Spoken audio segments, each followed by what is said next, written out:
인테리어 키트에 막대한 런너스 앞에 절망한 정과장. 호기롭게 전부 만들어 볼 것을 장담했지만 과연 그는 무사히 프로젝트를 마칠 것인가? 아니면 키트 앞에 굴복할 것인가? 인테리어 키트 정복 프로젝트 제1부 속이 꽉 찬 키트 99.9 보통도 99.9. 자, 그럼 시작해봅시다. 조립은 서스펜션부 조립부터 시작합니다. 저 길다란 봉, 즉 토션바를 조립을 해야 되는데요. 저 길고 가는 부품도 깔끔하게 다듬어야 합니다. 일단 런너에서 부품을 분리하고요. 이때 꼬다리, 즉 게이트를 넉넉하게 남겨두는 게 좋습니다. 이 꼬다리가 너무 짧으면 리퍼로 정리하기 어렵거든요. 따라서 게이트는 넉넉하게 잘라내고 그 이후에 가공하는 게 제일 좋습니다. 네, 이런 식으로 10개만 다듬어주면 됩니다. 뭐 10개 그쵸?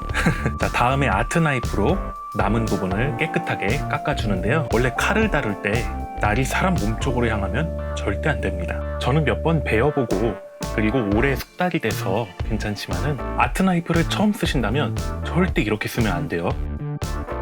이렇게 날을 세워서 깎아주는 것도 가능합니다. 파팅 라인 같은 경우에는 날을 세워서 살살 깎아주면 사포질보다도 편하게 잘 될 때도 있습니다. 자, 다른 부품들도 열심히 다듬어 줍니다. 시작한 지 얼마 되지도 않았는데 왜 이렇게 빡셀까요?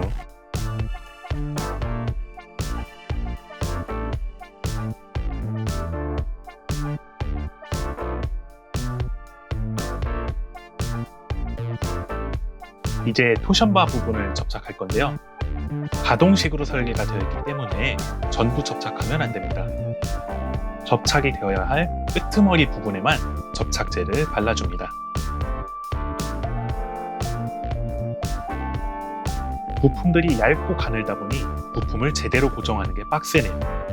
이런 가동 부품에는 흘려넣는 무수지를 쓰기에는 애매하고요. 수지 접착제를 쓸 때 최소한으로만 써줍니다.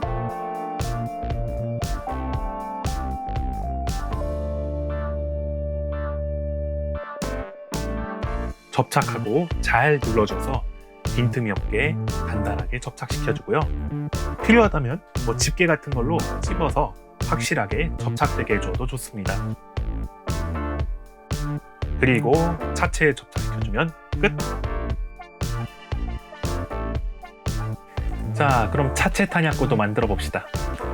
이렇게 반복적인 작업을 오래 하면 지루해지기가 십상인데요. 영화나 라디오를 틀어두고 작업을 하다 보면 지루함을 좀 줄일 수 있습니다. 특히 정과장의 모형 채널을 틀어두고 작업하면 훨씬 좋겠죠? 자, 그럼 다시 작업에 집중하겠습니다.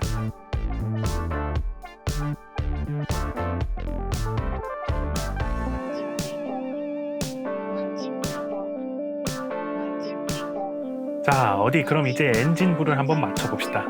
인테리어 키트들은 많은 부품들이 꽉꽉 들어차 있기 때문에 수시로 맞춰보면서 간격이 잘 맞는지, 다른 부품이랑 잘 결합이 되는지 이런 걸 확인해주면서 맞춰줘야 합니다. 오케이, 일단은 여기까지는 잘 맞는 것 같아요.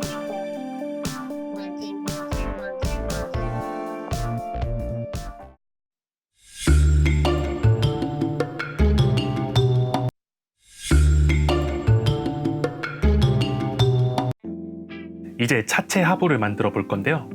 이렇게 차체가 분할되어 있는 경우에는 부품을 더 깔끔하게 다듬어줘야 결합이 잘 됩니다. 이렇게 끼우기만 해도 고정이 잘 되는 경우에는 무수지 접착제를 흘려넣는 게 훨씬 편합니다. 고정성을 중요시한다면 수지 접착제, 깔끔함을 강조한다면 무수지 접착제가 좋습니다. 취사 선택의 문제라고 볼 수 있겠네요.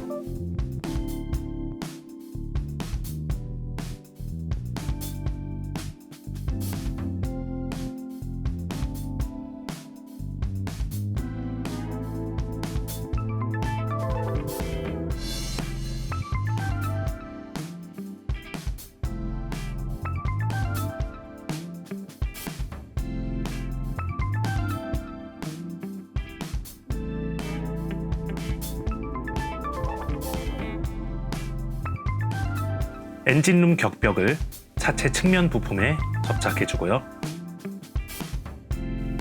완전히 마르기 전에 결합해보면서 각도를 조정해줍니다. 차근차근 하나하나씩 맞춰가면서 부품들이 잘 맞는지를 체크하며 조립하는 게 바로 인테리어 키트의 핵심이죠.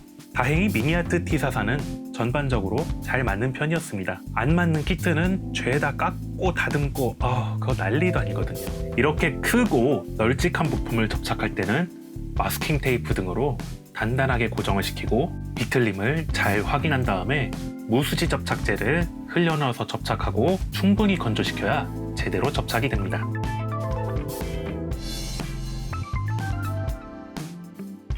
무수지 접착제는 이렇게 먹선을 넣듯이 접착면 틈새에 흘려넣어서 사용을 하는데요.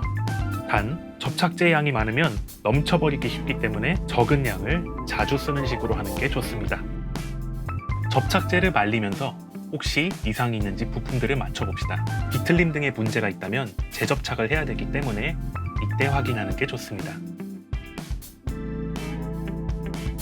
매뉴얼에 이런 기호는 직접 구멍을 뚫으라는 말인데요. 이렇게 밀리터리 키트는 손수 구멍을 뚫거나 깎아내야 하는 경우가 있습니다. 핀바이스를 이용해서 구멍을 뚫어줍시다.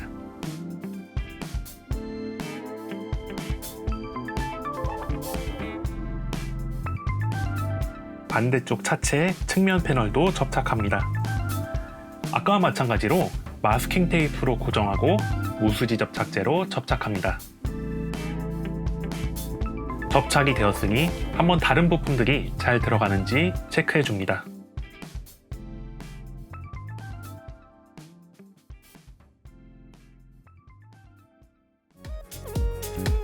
오케이, 큰 문제는 없는 것 같아요. 일단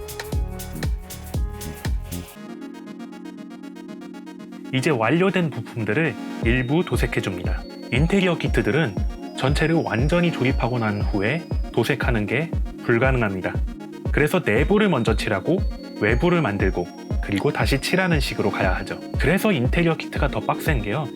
조립, 도색, 웨더링의 과정이 유기적으로 잘 들어맞춰서 돌아가야 됩니다. 저도 인테리어 키트 만들면서 제일 고민하는 게 그겁니다. 다음 작업 순서를 뭘 할 것인가.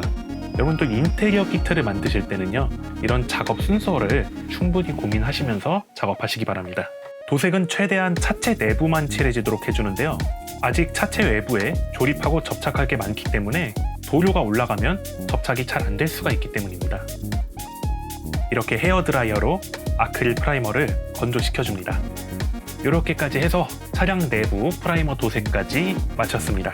자, 오늘은 여기까지. 다음 시간도 많이 기대해주세요.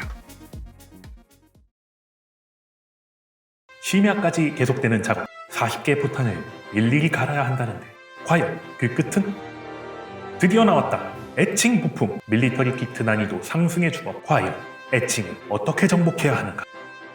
무수히 펼쳐지는 부분 도색의 늪 속에서 과연 정과장은 계속 작업을 이어나갈 것인가? 다음 이야기, 인테리어 키트 정복 프로젝트 제2부, 너무 많은 부품은 사랑이 아니었음을.